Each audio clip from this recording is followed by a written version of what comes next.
আসসালামু আলাইকুম ভাই ও বোনেরা, আশা করি সবাই ভালো আছেন। আমিও ভালো আছি আল্লাহর রহমতে। আজ আমি গরুর কলিজা ফ্যাপসা এগুলা ভুনা করব। প্রথমে ভালোভাবে ধুয়ে ক্লিন করে নিয়েছি, তারপর এগুলা সিদ্ধ করে নিব।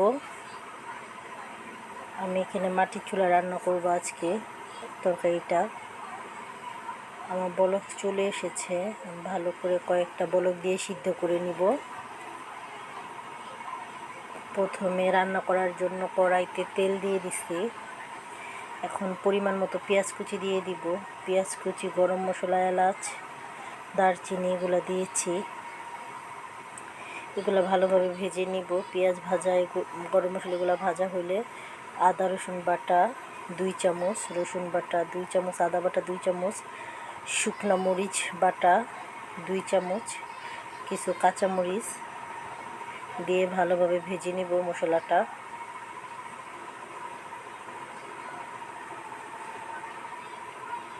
এখানে আমি হলুদ মরিচ ধনিয়া গুঁড়া দিয়ে দিব। যেহেতু এখানে অনেকটা বেশি, তাই কোনো করি নাই, যতটুকু লাগবে ততটুকুই দিয়েছি। পরিমাণ মতো মশলা, লবণও পরিমাণ মতো দিয়েছি। এখানে প্রায় মশলা কষানো হয়ে এসেছে আমার।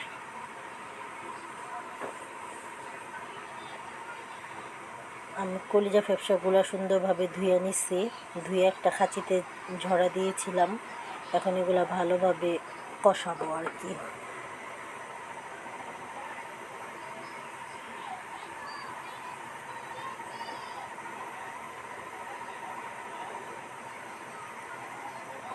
আমার কষানো প্রায় হয়ে এসেছে। আমি একটা পাতিলে পানি গরম করার জন্য দিয়েছি। এই পাতিলটাই ঢেলে দিব তরকারিটা, কেননা কড়াইতে হবে না। আমার তরকারি বলক চলে আসছে। আমি আবারও কিছু কাঁচামরিচ দিয়ে দিব।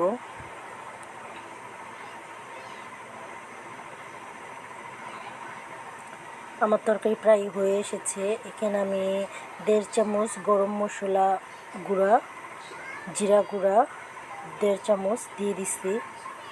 আমার তরকারি হয়ে এসেছে, এখন আমি নামিয়ে ফেলবো। দেখেন তরকারিটা কালারটা খুবই সুন্দর এসেছে। এখন ঢেলে নেব। এই যে ঢেলে নিচ্ছি। আপনি এইভাবে রান্না করে খেয়ে দেখবেন, খুবই ভালো লাগবে। এগুলো আমার কুরবানির গরুর কলিজা ফ্যাপসা এগুলো ভুনা করে নিচ্ছি। সবাই আমার জন্য দোয়া করবেন, অবশ্যই সাবস্ক্রাইব করবেন, লাইক দিবেন, আমার পাশে থাকবেন।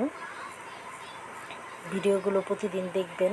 ভুল ত্রুটি হলে মাফ করে দিবেন। আসসালামু আলাইকুম।